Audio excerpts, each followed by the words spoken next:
तो ये हमारा शांतिकरण का मंत्र चल रहा है। मंत्र संख्या 5 हो गया था, मंत्र संख्या 6। शम्ना इंद्रो वसुभिर्देवो अस्तु, शमादित्यैर्वरुणः सुशंसः, शं नो रुद्रो रुद्रेभिर्जलाशः, शं नस्त्वष्टा ज्ञाभिरिह शृणोतु। इस मंत्र की भूमिका में दिया है ऋषि दयानंद जी ने। ये ऋषि दयानंद जी का वेद भाष्य है, ऋग्वेद भाष्य मंडल 5। विद्वानों को क्या जानकर क्या प्राप्त करना चाहिए? क्या जानकर क्या प्राप्त करना चाहिए? प्राप्त क्या करना चाहिए? ऐश्वर्य। और क्या जानकर प्राप्त करना चाहिए? मंत्र के अंदर जो जिन पदार्थों का वर्णन है, इंद्र, वसुभी, देव, आदित्य, वरुण, रुद्र, जलाशय, त्वष्टा, इन पदार्थों को जानकर, इनकी विद्याओं को प्राप्त करके, उन विद्याओं का प्रयोग करके सुख ऐश्वर्य को प्राप्त करना चाहिए। विद्याओं को प्राप्त भी करना है और उनका उपयोग करना है। आपने आयुर्वेद के विषय में पढ़ तो लिया, जान लिया, लेकिन उसको आप प्रैक्टिकल नहीं कर रहे, व्यवहार में नहीं ला रहे। कितना भोजन करना है, कब करना है, कब उठना है, कब सोना है, तो वो क्या आयुर्वेद की विद्या आपको सुख देगी? नहीं देगी। उस विद्या को व्यवहार के अंदर लाना पड़ेगा, तब वो सुख देगी। केवल ज्ञान से सुख नहीं होता। जब उस ज्ञान को व्यवहार के अंदर लाते हैं, तब वो ज्ञान, वो विद्या हमें सुख देने वाला होता है, सुख देने वाली होती है। मंत्र के शब्दों को देखिए। संबोधन में ईश्वर को संबोधित किया गया है, विद्वान को संबोधित किया गया है। मंत्र के अंदर जिन पदार्थों को बताया गया है, उन पदार्थों की विद्या को जानने के लिए विद्वान के पास भी जाना पड़ेगा। विद्वान उन पदार्थों की विद्याओं को, उन पदार्थों के गुण कर्म स्वभावों को बताएगा। और ईश्वर की उपासना भी करनी पड़ेगी। आप विद्वान के पास तो जा रहे हैं विद्या पढ़ने के लिए, लेकिन ईश्वर की उपासना नहीं करते, ईश्वर की आज्ञा का पालन नहीं करते, तो उस विद्या को आप ठीक ठीक प्रयोग नहीं कर पाएंगे। देश काल परिस्थिति के अनुसार कब कैसे प्रयोग करना है। उस विद्वान के पास तो सीमित विद्या है उस विषय में, ईश्वर के पास उस विषय में कितनी विद्या है? अनंत है। वो उस विषय में बहुत अधिक जानता है। तो विद्वान के साथ साथ ईश्वर की उपासना भी करेंगे तो वो विद्या में आप अच्छे कुशल हो जाएंगे, फिर विद्वान से भी अधिक योग्य बन जाएंगे। हमारी वैदिक परंपरा में माता पिता गुरु आचार्य की सफलता किस में मानी जाती है?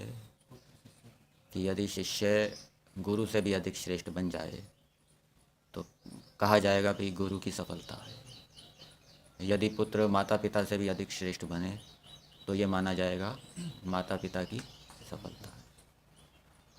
और यदि माता पिता की संतान माता पिता से निकृष्ट है तो फिर आगे कैसी परंपरा चलेगी? और नीचे और नीचे और नीचे और नीचे। और माता पिता की संतान माता पिता से श्रेष्ठ है तो आगे परंपरा कैसी होगी?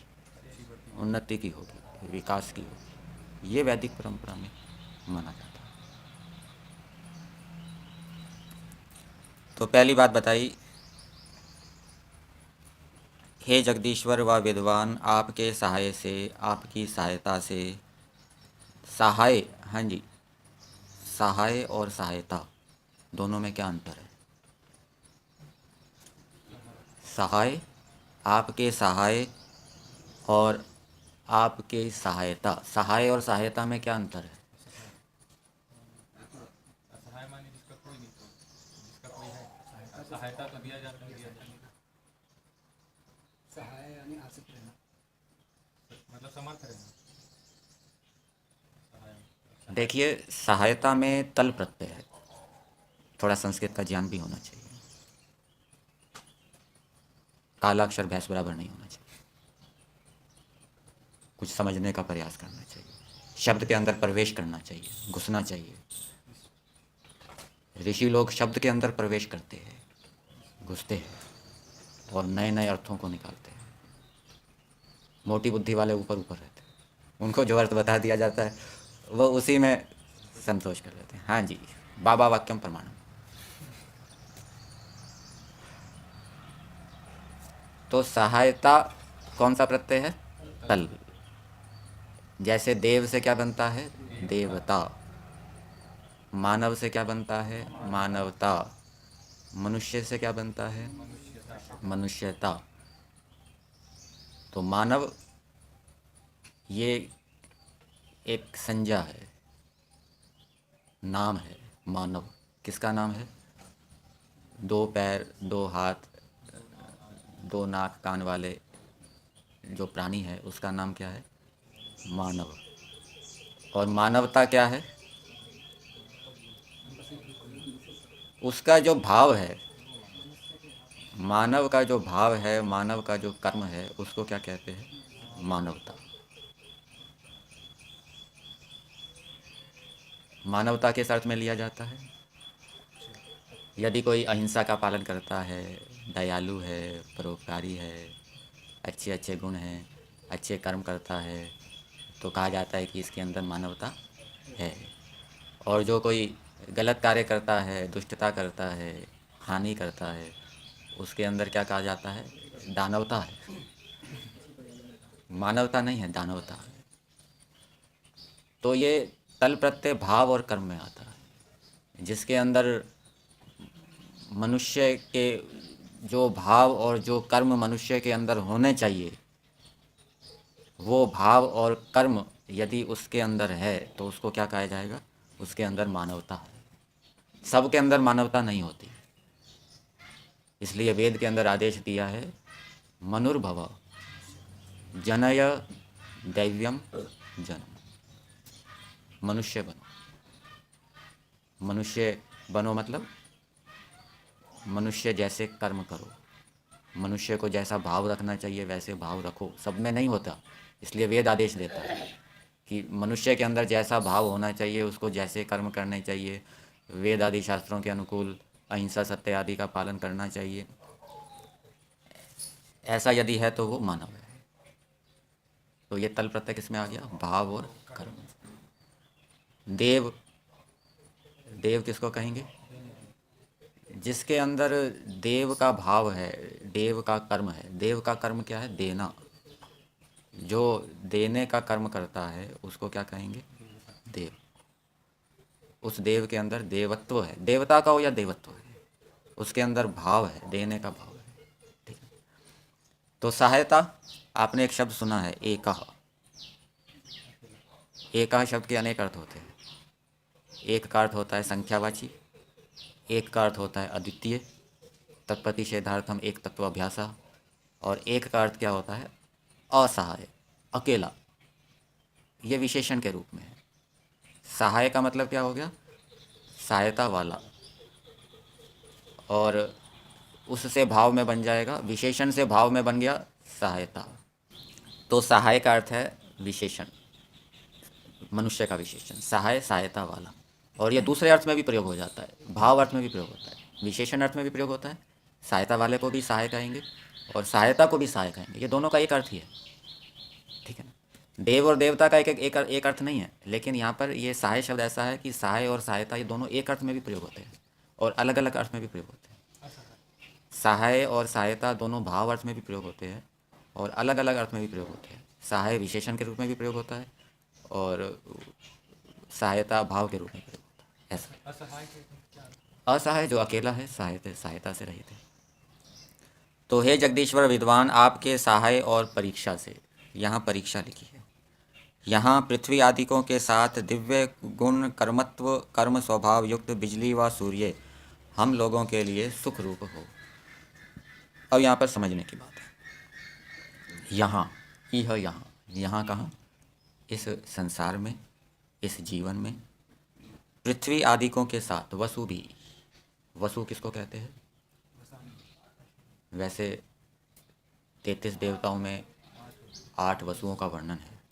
8 वसु कौन कौन से हैं? पृथ्वी जल अग्नि वायु आकाश, सूर्य चंद्रमा और नक्षत्र। इनको वसु क्यों कहते हैं? क्योंकि इनके अंदर प्राणी वसते हैं और ये वसाते भी हैं। ठीक है, तो यहाँ पर वसु का अर्थ किया है पृथ्वी। पृथ्वी आदिकों के साथ, आदि दिया है तो वसु से और वसु भी हम ले लेंगे, बाकी 7 वसु बच गए, उनके साथ उनकी विद्या प्राप्त करनी है। ठीक है ना, 8 वसुओं को जानना है, उनकी विद्याओं को जानना है, पृथ्वी जल अग्नि वायु आकाश। तो इनके साथ दिव्य गुण कर्म स्वभाव युक्त बिजली व सूर्य। अब ईश्वर ने बिजली और सूर्य कैसे बनाए हैं? इनको देव कहते हैं, सूर्य को देव कहते हैं। कौन से मंत्र में सूर्य को देव कौन से मंत्र में कहा है? लोक के अंदर तो सूर्य को देवता कहते हैं, उसको पानी चढ़ाते हैं, लेकिन सूर्य को देव कौन से मंत्र में कहा? सूर्य देवता, सविता देवता, चंद्रमा देवता, वसुदेव देवता। इसी मंत्र में तो कह रहे हैं, यही मंत्र तो है, इसी मंत्र में तो कहा है। और आपको और दूसरे मंत्र की खोज करनी है तो संध्या के मंत्र को देखो। उद्वयम तमसस्परि स्व पश्यंत उत्तरम देवम देवत्रा सूर्यम अगन्मा ज्योतिरुकम। उस मंत्र का यदि आप आदि भौतिक अर्थ करेंगे तो वो सूर्य अर्थ है, देवत्रा देवम। तो ये ईश्वर ने बिजली और सूर्य कैसे बनाए हैं? दिव्य गुण और कर्मों से युक्त बनाए हैं। और वो बिजली और सूर्य के दिव्य गुण कर्म कौन से हैं, वो आपको विद्वानों से पता लगेगा। तो बिजली और सूर्य के दिव्य गुण और कर्मों को जानकर उनका प्रयोग करके हमें उनसे लाभ उठाना चाहिए, सुख की प्राप्ति करानी चाहिए पृथ्वी आदिकों के साथ। और पृथ्वी आदि वसुओं की भी विद्या प्राप्त करनी है, तब ये सुखरूप होंगे। अर्थात कहने का तात्पर्य ये है कि इन सभी पदार्थों की विद्याएं जाननी है। 8 वसुओं को जानना है।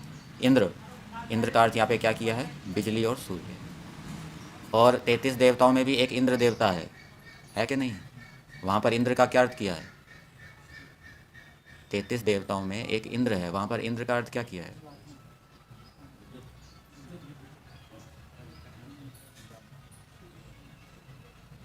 आठ वसु, 12 आदित्य, 11 रुद्र और इंद्र और प्रजापति। वहाँ पर इंद्र का क्या अर्थ किया है? प्रजापति का अर्थ तो यज्ञ किया है, और इंद्र का अर्थ क्या किया है वहाँ? विद्युत होगा। ठीक है, और यहाँ पर इंद्र का अर्थ क्या किया है? सूर्य। इंद्र का अर्थ सूर्य भी होता है, इंद्र का अर्थ बिजली भी होता है। तो इन सभी पदार्थों की विद्याएं जाननी है, तो ये सुखरूप होंगे।